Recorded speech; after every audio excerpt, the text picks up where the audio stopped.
नमस्कार, मैं उस्मा और आप देख रहे हैं मंथन टुडे। मोकामा की पहचान बिहार की राजनीति में हमेशा से अलग रही है। यहाँ जात पात का असर भले चुनावी समीकरणों में दिखता हो, लेकिन असली खेल बंदूक और गोलियों का रहा है। कहते हैं कि मोकामा में किसी की पहचान जात से नहीं बल्कि इस बात से होती थी कि किसके पास कितनी बंदूकें और कितने हथियारबंद लोग हैं।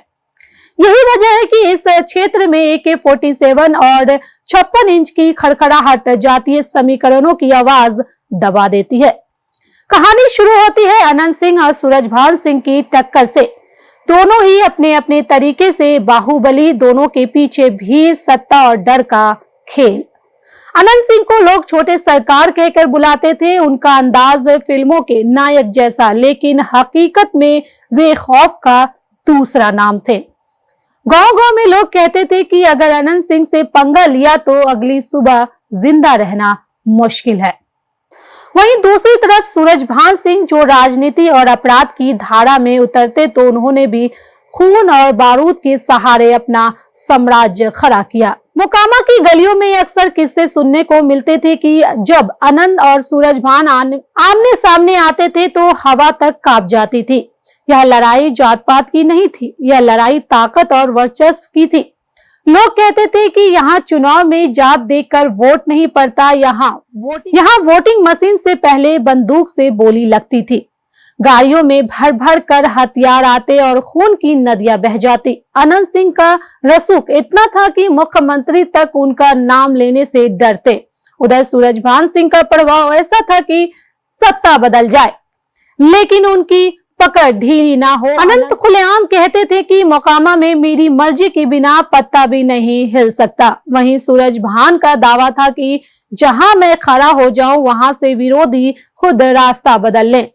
इस आपसी भिड़ंत में मोकामा की सड़कों पर अक्सर गोलियों की तरतराहट सुनाई देती। चुनाव का मौसम आते ही मोकामा का माहौल और गर्म हो जाता। जातीय समीकरण गिनने वाले पंडित यहाँ बेकार साबित हो जाते, क्योंकि असली खेल ये दोनों बाहुबली खेलते थे। पुलिस भी जानती थी कि यहाँ कानून किताबों में है, जमीन पर नहीं। जनता दो हिस्सों में बटी रहती, एक तरफ अनंत का खौफ और दूसरी तरफ सूरजभान की दबंगई।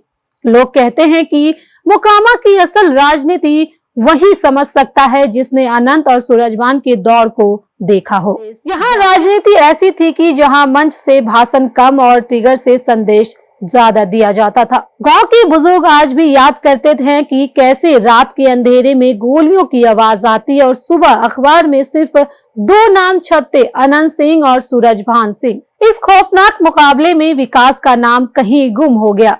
ट्रॉमा सेंटर बंद पड़ा रहा, मिलें जर्जर होती गई, फैक्ट्रियां कबाड़ में बदल गई, लेकिन जनता की चर्चा सिर्फ इसी बात पर रहती है कि आज किसके आदमी को गोलियां लगी और किसके काफिले में ज्यादा हथियार थे।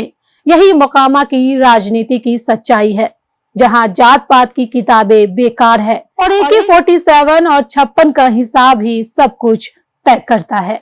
तो बिहार की ऐसी तमाम बड़ी खबरों के लिए बने रहे मंथन टुडे के साथ। साथ ही हमारे चैनल को लाइक करें, सब्सक्राइब करें और फॉलो करना ना भूले। बहुत बहुत शुक्रिया।